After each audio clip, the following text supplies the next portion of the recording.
Hey everybody, I am so sorry that I can't be with you in person today, but we are going to talk about section 1.5, which is about conditional statements. This is an interesting section because there's not a lot of what you might consider to be math in it. There's a lot of writing sentences. So that might be something you're excited about or something that you're really not excited about. But this section logically follows the section before this where we talked about inductive reasoning, because now we're going to talk about sort of a fundamental part of using logic in math, and that is how can we tie ideas together and how can we talk about the relationships within and between different ideas. So are things really true? Are things not true? And how can we figure that out? So today your learning target is to write conditionals and biconditionals, we'll talk about what those are, and find their truth values. So whether those are true or false statements, write those statements, find the contrapositive, converse, and inverse of a conditional statement, which are 4 different ways or 3 different ways to write a conditional statement, and then find truth values using what we call a truth table. So the first thing we're going to talk about is, well, what is a regular old conditional statement? A conditional statement is what we would call an if-then statement. So if a shape is a square, then it is a rectangle. We know that's true because we know that all squares are rectangles. Conditionals are always written in the form if H, which H stands for hypothesis, then C. So if hypothesis, then conclusion, right? So H is equal to the hypothesis, and then C is equal to the conclusion. So in our example, if a shape is a square, then it is a rectangle. The hypothesis is if a shape is a square, and then the conclusion is it is a rectangle. The converse of a conditional statement is what we get when we switch them around. So instead of if H, then C, we take the same sentence and set it up if conclusion, then hypothesis. If C, then H. So in our example, that would say, if a shape is a rectangle, then it is a square. And you might be thinking, no, it's not. And that is okay. Our converses do not have to be true. It's possible to have a true conditional and a converse that's not true. It's possible to have a false conditional with a converse that is true. The order that we write these if-then statements tends to matter. Right? There are 2 other ways to talk about conditional statements. One would be to take the inverse of the conditional. So the inverse is we're going to take the if H then C statement and we're going to write if not H then not C. All right? If not H, if not hypothesis, then not C. Or if we're using symbols, we use a little squiggle in place of the word not. So we could use a squiggle like this. If not H, then not C. The inverse of our example statement would be, if a shape is not a square, then it is not a rectangle. And again, if you pause and toss that around in your brain, you might realize, that's not actually true. A shape can be not a square and still be a rectangle. So again, the inverse doesn't have to be true, even if the conditional is true. And then the last version is the contrapositive. So a conditional and a contrapositive is kind of like the combination of a converse and an inverse. The contrapositive tells us if not C, if not the conclusion, then not H, the hypothesis. If not C, then not H, right? Or we could use a little squiggle as well. If not C, then not H. So for our example, that would mean if a shape is not a rectangle, then it is not a square. And if you pause and think about that, you'll think, yeah, that's correct. If a shape is not a rectangle, then it can't be any kind of a square. So the conditional and the contrapositive are linked together. If the conditional is true, then the contrapositive is also true. The inverse and the converse are also linked together. If an inverse of a statement is true, then the converse is true, and vice versa. We'll talk about that in a minute. We can write conditional statements from sentences that are not conditional statements to begin with. So this first one says, you can register to vote if you are at least 18 years old. To turn a statement into a conditional, we should look and see if there's an if in the statement. So there is an if in this statement. It says if you are at least 18 years old. We're going to write that at the beginning of our statement to be the hypothesis. If you are at least 18 years old, you are at least 18 years old, then what happens? Then you can register to vote. You can register to vote. Now, it's important to note that this is not the only conditional we could write from this sentence. We could write, if you can register to vote, then you are at least 18 years old. And that would be a totally valid conditional that we can write from this statement. So we're not required to write it in a specific way. As long as we can turn it into an if-then statement, then we're good. So B, a square must have 4 congruent sides. So we think, how do I turn this into an if-then statement? We could say, if a shape is a square, then it must have 4 congruent sides. So let's write that. If a shape is a square, then it must have 4 congruent sides. And that works as a conditional statement. We could also use this sentence to write the conditional statement, if a shape has 4 congruent sides, then it is a square. But if you think about those two statements, one of them is true and one of them is false. This is a true statement. If a shape is a square, then it must have 4 congruent sides. The statement, if a shape has 4 congruent sides, then it is a square, is not a true statement. All right, so let's look at truth values and how we figure these out. So this is a truth table. It's kind of a confusing diagram, but it lists the hypothesis and the conclusion and whether they're true or false for different kinds of conditional statements. So this tells us our conditional statement would be if P, then Q. If the hypothesis, then the conclusion. So the hypothesis, P, if that is true and the conclusion is true, so if we can look at a statement and say both these things are true, like we can in B, then that is a true conditional. If the hypothesis is true and the conclusion is false, then the conditional is false. So if I said, if a shape has 4 congruent sides, then it is a square, that is a false statement because not every shape with 4 congruent sides is a square. All right? And then if the hypothesis is true or is false, weirdly, the conditional always has to be true. So an example of a place where the hypothesis is false could be, if an odd number is divisible by 4, then it is divisible by 2. Well, that's a problem because there are no odd numbers that are divisible by 4. So the hypothesis is false because we can't find any number that would fit the hypothesis of that statement.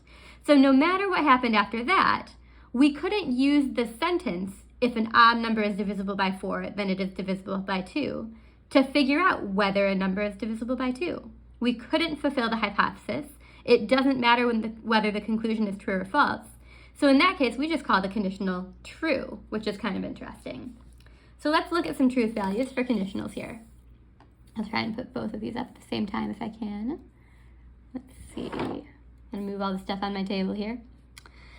So if a quadrilateral has 2 pairs of congruent angles, then it is a parallelogram. So in order to decide whether it's true or false, we're looking for a counterexample. We say, well, is there a quadrilateral with 2 pairs of congruent angles that is not a parallelogram?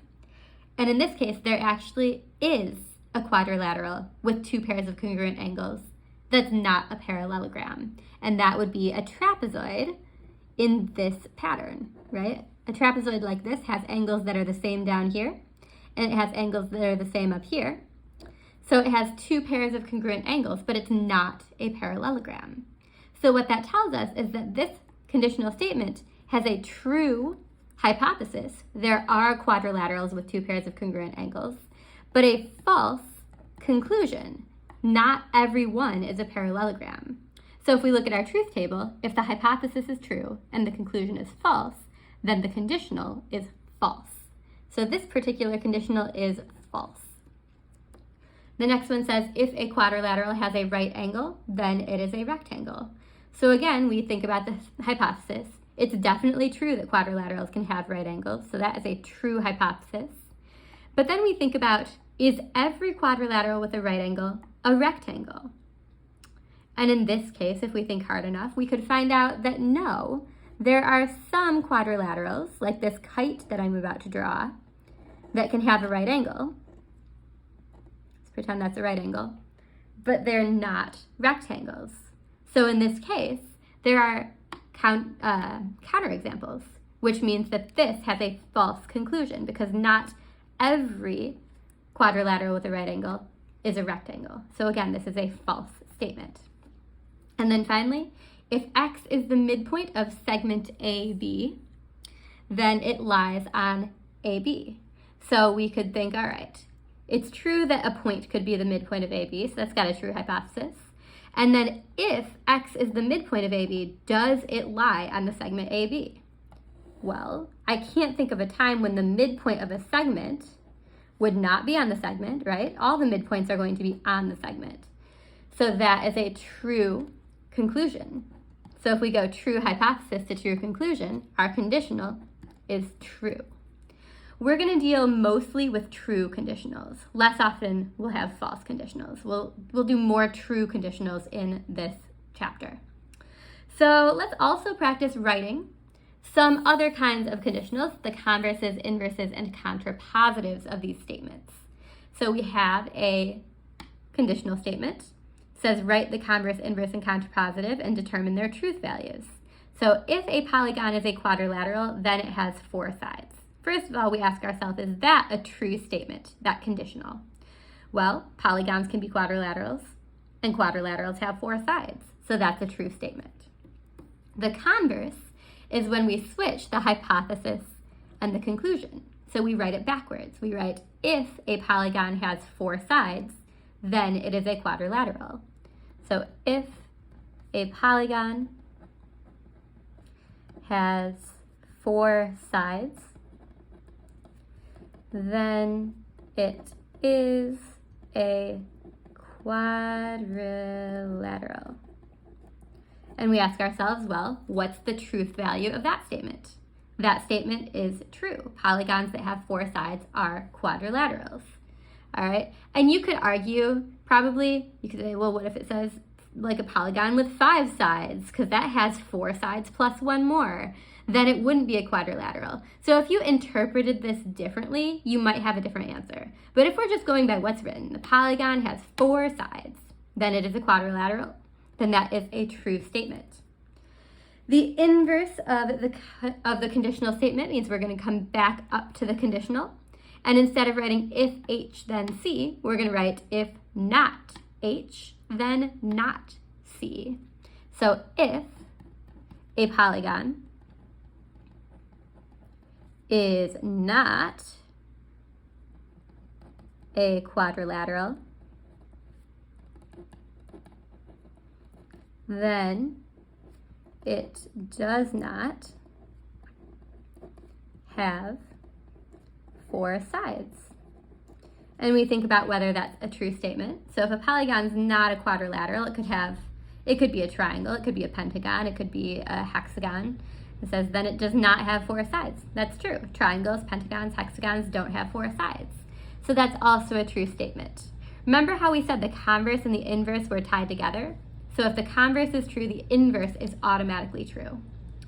All right, and then the last one is a contrapositive. We take our original statement, we flip it and negate it, right? Negate means to make those the not versions.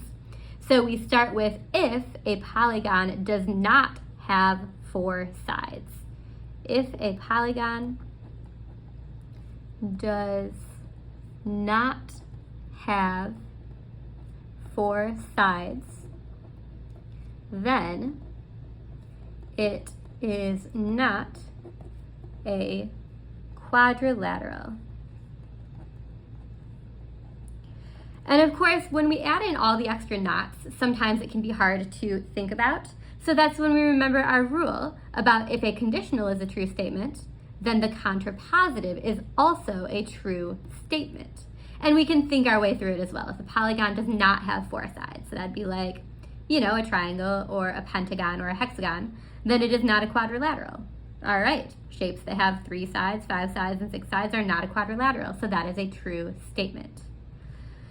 Another thing that we can do, especially if we have statements where the statement and the converse, there, can you see this? If the statement and the converse are both true, is we can write what we call a biconditional statement. This is the strongest kind of conditional statement because this shows that the statement and its converse are both true. So a biconditional is the combination of a conditional and its converse, resulting in a compound statement where we have, instead of P arrow Q and Q arrow P, we have P and then a double-sided arrow and then Q. We read conditionals as P if and only if Q. Hypothesis, if and only if conclusion.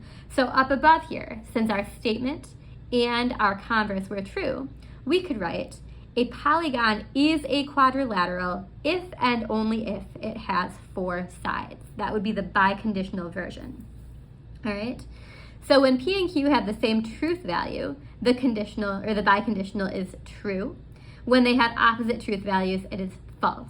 So if we tried to write a biconditional, an if and only if the statement and its converse were true, then it would be true. If we tried to write a biconditional, where the statement was true but the converse was false, then that would be a false biconditional. So when they talk about these things, they talk about them by asking, is it a true biconditional? Are the statement and its converse both true? So a marine biologist writes this conditional: if a seahorse gives birth, then it is a male. So it's true that among seahorses, only the males can become pregnant and give birth, fun fact. So should the marine biologist state this as a biconditional in the paper she is writing? In order to test that, we check to see if this is a true statement, and they told us it's a true statement. We also have to check and see if the converse of this statement is true. So the converse would be, if a seahorse is male, then it gives birth. We ask ourselves, well, is that true? If a seahorse is male, then it gives birth. That's not actually true, right? Not all male seahorses give birth. If a seahorse is male, that doesn't automatically mean that it's going to give birth sometimes in its lifetime. So this is a false converse, right? So if we're asking ourselves, should the marine biologist state this as a biconditional in the paper she is writing, we should not, or she should not, because the conditional is true, but the converse is false. All right, the last thing that we want to do is we want to write a biconditional for the following conditional and then say what its truth value is. So if 2 lines intersect at right angles, then they are perpendicular. When we think about 2 lines that intersect at right angles, those 2 lines are perpendicular. That is a true statement. We check the converse. We can write it. We don't have to write it. We can just say, if 2 lines are perpendicular, then they intersect at right angles. Is that true? If they're perpendicular, then they intersect at right angles? That's true also. So then let's write the biconditional here with the if and only if statement. So we'll take the hypothesis. We won't use the word if, but we'll just start here. We'll say 2 lines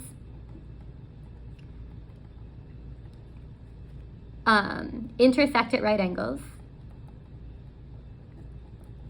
At right angles, if and only if and only if they are perpendicular. And of course, we could write this biconditional statement the other way. We could write 2 lines are perpendicular if and only if they intersect at right angles, and that would still be completely true since that statement and its converse are both true. We don't need to write the biconditional one way or the other. We just need to make sure it makes sense grammatically and also with the if and only if in the middle. All right, hopefully this will help you with the 1.5 worksheet that goes along with this. If you've got any questions, make sure to let me know. Thank you.